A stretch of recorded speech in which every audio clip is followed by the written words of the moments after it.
Bonjour et bienvenue sur mon jardin dans les Landes. Alors dans cette vidéo, je vais vous montrer comment semer une prairie fleurie pour obtenir un petit peu comme derrière moi ici. Celle-ci elle a plus de 3 ans maintenant, je la laisse sauvage et de temps en temps je la fauche.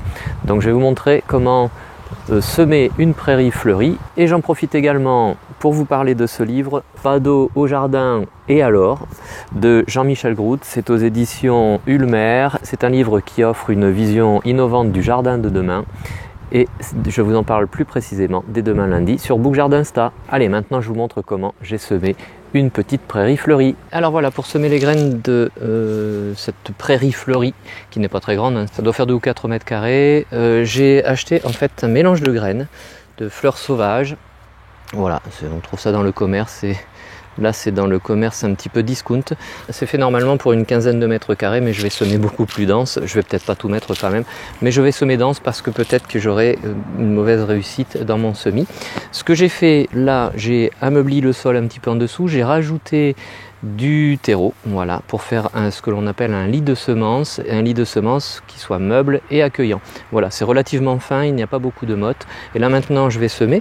Et là, cette petite boîte, elle a la particularité d'être en fait un système pour disperser les graines.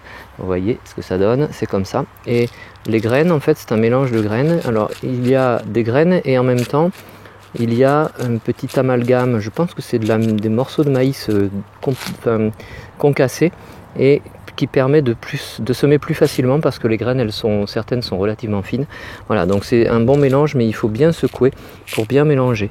Voilà, et donc le semis, tout simplement, eh bien, on va sur la parcelle. Alors on peut avoir une parcelle beaucoup plus grande, hein. On évite de faire ça par temps de vent pour éviter que ça vole un peu partout.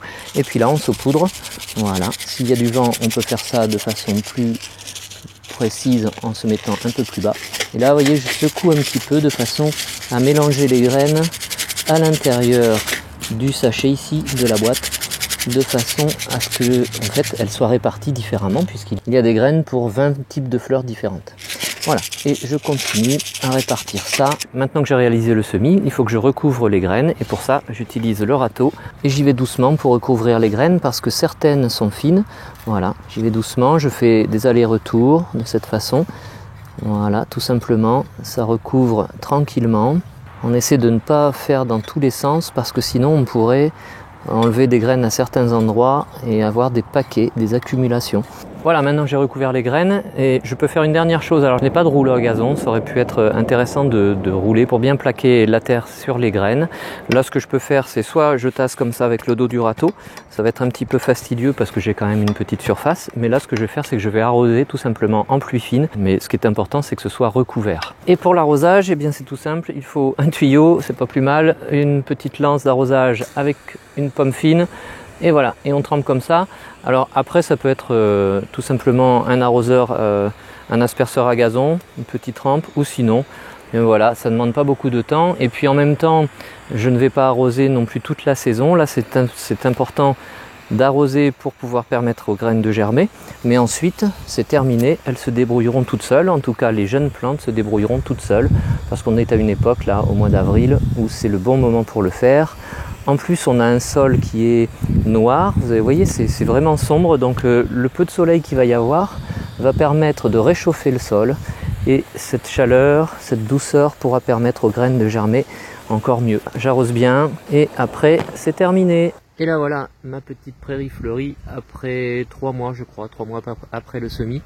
Voilà, quelques plantes ont poussé. Alors bien entendu, je me suis fait un petit peu avoir, des escargots et des limaces ont mangé une certaine partie de plantes, mais voilà, ça commence à monter en fleurs ici. Alors il y a de la fleur sauvage aussi, hein. Il y a du sénesson par exemple ici. Mais voilà, la bourrache aussi commence à vouloir fleurir. Et puis les cosmos aussi qui montent, voilà. Donc voilà, tout ce petit mélange de graines, finalement une bonne partie a germé.